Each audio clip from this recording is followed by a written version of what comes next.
嚟到旺角東 Moco 新世紀廣場啦！今日會繼續同大家搜羅 Moco Pop 嘅最新美食情報，大家快啲跟我嚟啦！旺角東站 D 出口出嚟，行過中庭，電梯直上 L1就到啦。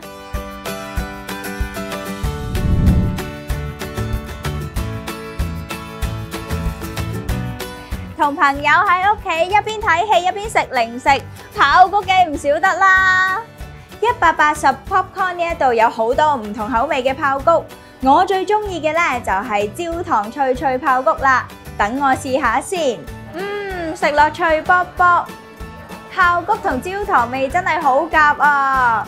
真係一食上癮，食唔停口㗎。仲有呢款原味牛油爆谷，濃郁嘅牛油香。簡直望落都流晒口水啊！中意食朱古力味嘅大家就要試下呢個朱古力味爆谷啦。佢結合咗甜味同埋鹹味兩種口感，特別適合大家喺 party 度同朋友仔一齊 share 噶。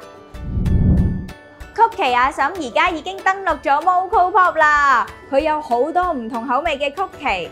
呢款朱古力曲奇係經典必食嚟㗎，佢有精心製作嘅自家配方麵團，加上大小適中嘅黑朱古力碎，曲奇外脆內軟，甜度適中。另外仲有榛子牛奶朱古力曲奇啊，你都唔可以錯過㗎。經過烤焗嘅榛子果仁配上牛奶朱古力，榛子獨有嘅堅果香味絕對會令你回味無窮㗎。仲有呢款花生朱古力曲奇。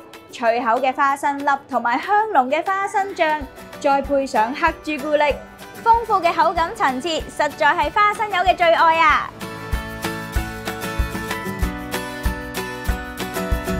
一講養生茶，相信大家一定會諗起好茶養生。不過唔知大家知唔知，其實佢都有出健康嘅零食㗎。佢哋嘅桑葚山楂條含豐富嘅維他命 C 同胡蘿蔔素。有助養顏瘦身，增強免疫力㗎。桑葚配上純山楂條，口感豐富，酸甜清新。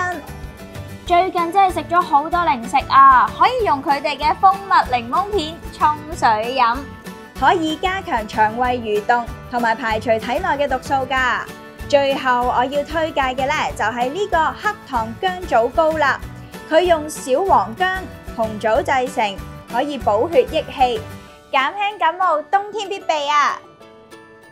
最後我哋整理咗一份今期 Moco Pop 必買攻略俾大家，記得 cap 圖 mark 低，之後嚟 Moco Pop 掃貨啦！今集介紹到呢度，下次再見，拜拜。